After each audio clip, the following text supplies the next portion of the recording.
Praise the Lord. இயேசுவின் ரத்தம் ஜெயம். தினமும் இயேசு நிகழ்ச்சிக்கு உங்களை கர்த்தராகிய இயேசு கிறிஸ்துவின் நாமத்தில் வரவேற்கிறேன். செய்தியின் தலைப்பு: தேவகரம் உங்கள் மேல் இருப்பதால் வெண்கல வில்லும் வளைப்பீர்கள். ஆதார வசனம் யோசுவா 17ஆம் அதிகாரம் 18வது வசனம். அது காடானபடியினாலே அதை வெட்டி திருத்துங்கள், அப்பொழுது அதன் கடையாந்திரம் மட்டும் உங்களுடையதாக இருக்கும். கானானியருக்கு இருப்பு ரதங்கள் இருந்தாலும் அவர்கள் பலத்தவர்களாயிருந்தாலும் நீங்கள் அவர்களை துரத்தி விடுவீர்கள் என்றார். நீதிபதிகள் 12:24வது வசனம். ஜாக்கிரதையுடைய கை ஆளுகை செய்யும். ஜெய கிறிஸ்துவின் மக்களே, ஒரு சிறு ஜெபம் செய்வோம். தகப்பனே, இந்த விசுவாசத்தோடு உழைப்பது எப்படி, உழைப்பின் பயன் என்ன என்பதை கற்றுக் கொடுங்கள். இயேசுவின் நாமத்தில் பிதாவே, ஆமென். யோசுவாவின் தலைமையின் கீழ் கானான் தேசம் இஸ்ரவேல் கோத்திரத்தாருக்கு பங்கிடப்பட்டது. யோசுவா யோசேப்பின் வம்சத்தாரை நோக்கி, நீங்கள் ஜனம் பிரித்தவர்கள், உங்களுக்கு மகா பராக்கிரமம் உண்டு. ஒரு பங்கு மாத்திரம் அல்ல, மலை தேசமும் உங்களுடையது. இந்த காட்டை வெட்டி திருத்தி நாடாக்கி கொள்ளுங்கள்.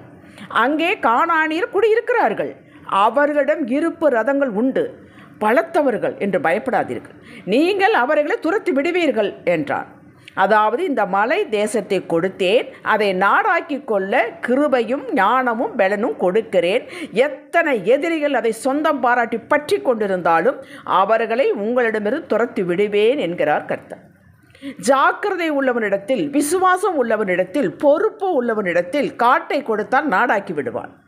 சோம்பேறி, அடுத்தவர்களிடம் குறை கண்டுபிடித்து கொண்டே இருப்பவன், தனக்கு கொடுத்த ஆசீர்வாதத்தின் மீது நன்றி இல்லாமல் இதுதானே இவ்வளவுதானே என்று அதிருப்தியை காட்டிக் கொண்டிருப்பவன், அடுத்தவர்கள் வாழ்வையே பார்த்து பார்த்து ஏக்கமும் பொறாமையும் உள்ளவனிடத்தில் நாட்டையே வளமானதாக கொடுத்தாலும் அதை காடாக்கி விடுவான், குப்பைமேடாக்கி விடுவான்.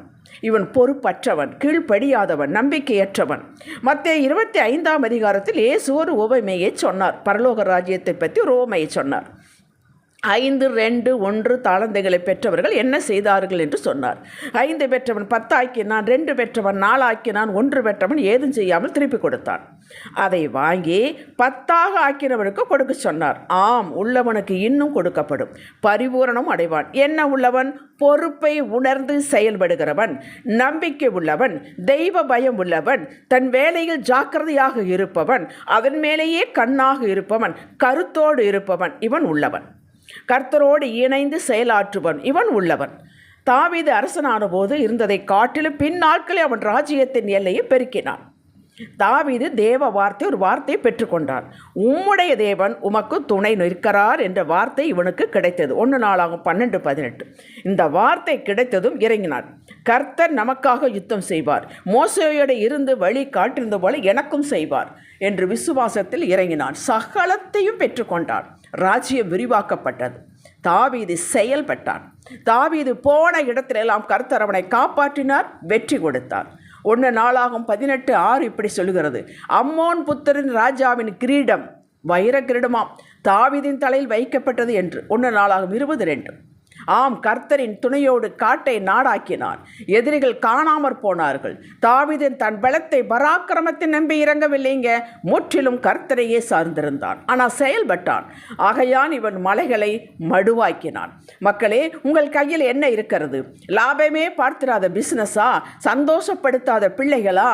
சமாதானம் இல்லாத குடும்பமா? திருப்தி இல்லாத வேலையா? என்னென்ன கரடு முரடாக இருந்தாலும் இன்று கர்த்தரின் கையில் ஒப்புக்கொடுங்கள். இவைகள் எனக்கு கிடைத்த ஆசீர்வாதங்கள் என்று சொல்லுங்கள்.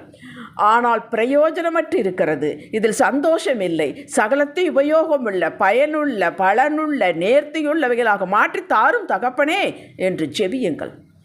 நான் செய்ய வேண்டியது எனக்கு காண்பீங்கள் அப்பா என்று கேளுங்கள். ஆவியானவங்களோடு பேசுவார். யோவான் 2:9 நிறமற்ற, ருசியற்ற, பயனற்ற பச்சை தண்ணீரை திராட்சை ரசமாக மாற்றி கொடுக்கவில்லையா? அப்படி சகலத்தையும் பயனுள்ளதாக, பாங்குள்ளதாக, ரசிக்கத்தக்கதாக, பிறர் விரும்பத்தக்கதாக மாற்றி தருவார். இந்த அற்புத மாற்றத்திற்கு உங்களை என்ன செய்ய சொல்கிறாரோ அதை ஜாக்கிரதையோடு செய்ய வேண்டும். உங்களது ஒத்துழைப்பு கர்த்தருக்கு தேவை. 6 கற்சாடிகளில் தண்ணீரை நிரப்புங்கள் என்றார் இயேசு. அந்த வேலைக்காரர்கள் நிரம்ப நிரப்பினார்கள் என்று குறிப்பிடப்பட்டுள்ளது. அப்படி செயல்படும் கிறிஸ்துவனாக இருக்க வேண்டும். இது ஏன் அது ஏன் என்று விதண்டாவாதம் செய்யக்கூடாது, பேசக்கூடாது. நீதிமொழிகள் 6ஆம் அதிகாரத்தில் ஒரு சத்துவமற்ற ஒரு எறும்பனிடத்தில் போய் இவ்வளோ பெரிய மனுஷனை பாடம் கற்றுக்கொள்ளுங்கள் என்கிறார். எந்தெந்த நேரத்தில் எதை எதை செய்ய வேண்டுமோ அதை நாம் செய்ய வேண்டும். சோம்பேறியாக இருக்கக்கூடாது, படுத்து தூங்கக்கூடாது, ஏதாவது நடக்கட்டும் அப்படி செய்கிறேன் என்று சொல்லக்கூடாது. செயல்படுங்கள், எழுப்புங்கள், ஜெபியுங்கள், ஏதாவது செய்யுங்கள். ரிசல்ட்டை கர்த்தரின் கையில் விட்டுவிட வேண்டும். சகல பிரயாசத்திற்கு பிரயோஜனம் உண்டுங்க. நான் மட்டும் இப்படி கஷ்டப்பட வேண்டியதாக இருக்கிறது என்று முறுமுறுக்கக்கூடாது. அதற்குண்டான பலன் நிச்சயம் உண்டு. மற்றவரோடு கம்பேரிசன் கூடவே கூடாது. மத்தேயு 20ஆம் அதிகாரத்தில் பரலோக ராஜ்யம் எதற்கு ஒப்பாயிருக்கிறது என்று இயேசு ஒரு உவமையை சொல்லுகிறார். வாசித்து பாருங்கள். பிந்தினோர் முந்தினோர் ஆவார்கள், முந்தினோர் பிந்தினோர் ஆவார்கள். அது அவருடைய இஷ்டம். பிள்ளைகளுக்கு பணத்தின் அருமை, உழைப்பின் அருமை, உண்மையாக இருப்பதனுடைய மகிமை, தெய்வ பயம், முதியோரை மதிப்பதனுடைய அருமை, இவற்றை கட்டாயம் கற்றுக் கொடுக்க வேண்டும். இல்லாவிட்டால் இது காடாகிவிடும். அப்படி சரி பண்ணுவதற்கு படாத பாடுபட வேண்டும். வேண்டாத பழக்க வழக்கங்கள், ஆகாத நட்புகள், இவைகள் தான் காணானியர். இதை ஆரம்பத்திலேயே கொஞ்சம் கொஞ்சமாக அகற்றிவிட வேண்டும். இல்லையேல் பின்னாட்கள் யுத்தம் செய்துதான் அகற்ற வேண்டி வரும். களை சின்ன செடியாக இருக்கும் போதே வெடுக்கென்று பிடுங்குவது எளிது. மரமானவன் யோசித்து பாருங்கள், அது எவ்வளவு கடினம் என்று.